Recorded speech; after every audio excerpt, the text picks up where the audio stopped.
فیصل صاحب، آپ کی پریس کانفرنس آج کے دن ہی کیوں آپ نے چنا اس کام کے لیے؟ جی بہت شکریہ ندیم بھائی. میرے خیال میں اگر حکومت کابینہ میں اکثریتی رائے کے ساتھ مردم شماری پر ایم کیو ایم کے تحفظات کے باوجود اس کو کثرت رائے سے مشترکہ مفادات کی کونسل میں نہ بھیجتی تو ہمیں آج کی پریس کانفرنس کی ضرورت نہیں پیش آتی.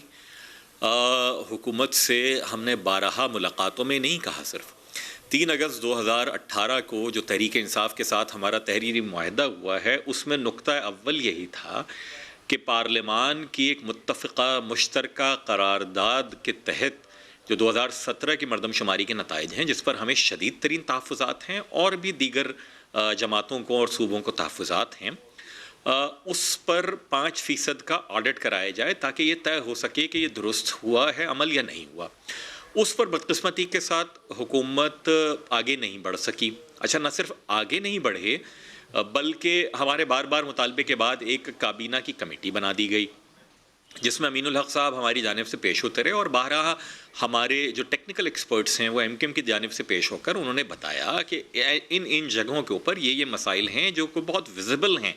ہم نے انہیں بتایا کہ کس طریقے سے جو ہاؤس کاؤنٹ ہے، جو بلاک وائز تقسیم ہے کراچی کی، وہ یہ بتا رہی ہے جو کہ ایم کیو کراچی ایم کے کی لوگوں کو کم سیاست ہے ملا ہمارے گیا. سامنے پچھلے کوئی 3 دہائیوں میں، تو ہم عام طور پر یہ دیکھتے ہیں کہ آپ متنازع ایشو کو اس وقت ہائی لائٹ کرتے ہیں یا تو اس کے بدلے میں آپ بارگیننگ کرتے ہیں، آپ کو کوئی سیاسی مزید حصہ مل جاتا ہے، ایک اضافی وزارت مل جاتی ہے، کوئی کراچی کے فنڈز کا ایشو ہو وہ ریزالو ہو جاتا ہے، یا پھر اپنی راہیں اس وقت جدا کرتے ہیں کہ آپ نے کسی اور طرف دیکھنا ہوتا ہے، حالات بدل رہے ہوتے ہیں، سیاست کا رخ بدل رہا ہوتا ہے. اس وقت صورتحال کون سی؟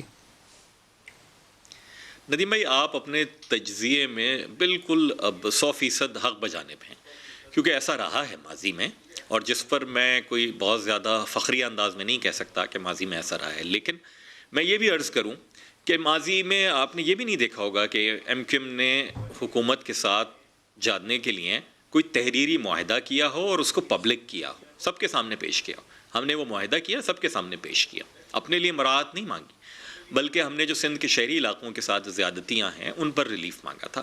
اسی تحریری معاہدے میں یہ شامل تھا. دوسری بات، بالکل آپ صحیح کہہ رہے ہیں کہ لوگ یہ سمجھ سکتے ہیں کہ جناب یہ ہواؤں کا رخ دیکھ رہے ہیں، لیکن میں نے تو نہیں کابینہ کا ایجنڈا بنایا، ایم کیو ایم نے تو نہیں کابینہ کے ایجنڈے میں یہ مردم شماری کا مسئلہ ڈالا تھا، ایم کیو ایم نے تو نہیں کابینہ کے ارکان کو. کابینہ میں تو جو کراچی سے منتخب اور کراچی سے تعلق رکھنے والے اتنے سارے وزراء ہیں، ان سب کو چاہیے تھا کہ وہ امین الحق صاحب نے جو بات کی، جو اختلافی نوٹ دیا، اس کی وہ حمایت کرتے، بجائے اس کے کہ وہ کہیں کہ نہیں جناب مشترکہ مفادات کی کونسل اس کو دیکھ لے. اور میں آپ کو بتاؤں فیصل صاحب، کہ آپ مشترکہ مفادات کی کابینہ کا کونسل میں حصہ بھی برقرار رہیں گے یا وزارت چھوڑ کے علیحدہ ہوں گے؟ کیا کریں گے؟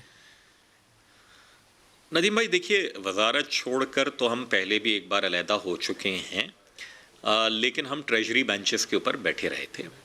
اس دفعہ ہمارے سامنے خاصا مشکل سوال ہے. کل بھی ہمارا کچھ تحریک انصاف کے دوستوں سے رابطہ ہوا، یہ پریس کانفرنس تو آج ہوئی ہے، ہماری کل ان سے بات ہوئی تھی کہ وزیر اعظم صاحب کو چاہیے کہ وہ ایک نئی مردم شماری کی تیاریوں کا اعلان کریں. وزیر اعظم صاحب کو یہ چاہیے کہ اٹارنی جنرل کو کہیں کہ ایم کیو ایم کی پٹیشن 2016-17 سے سپریم کورٹ میں موجود ہے مردم شماری کے مسئلے پر. حکومت کا حصہ رہیں گے یا علیحدہ ہو رہے ہیں؟ واضح جواب. جی میں آپ کو عرض کروں، کل ایم کیو ایم کی رابطہ کمیٹی کی میٹنگ ہے دوپہر بعد نماز جمعہ، اس کے بعد ہم ایک پریس کانفرنس کرنے جا رہے ہیں، تو اس میں ہم سارے کے سارے آپشنز کو زیر غور لائیں گے. لیکن میں حکومت کو دیکھیں، میں بڑا عقل پر ماتم کرتا ہوں تحریک انصاف کے سیاسی دوستوں کی، کہ اس وقت کہ جب آپ کو پی ڈی ایم کی تحریک سے خطرہ محسوس ہو رہا ہے، آپ ایسے سارے کے سارے ایشوز چن کر لے کر آ رہے ہیں. خیر تفصیل کی بات آ جائے گی. اصل میں کے لیے بھی فوکس مشکل اس کر وقت یہ رہے ہے ہیں کہ آپ کا اس وقت علیحدہ ہونا کتنا بڑا سیاسی امتحان بن سکتا ہے.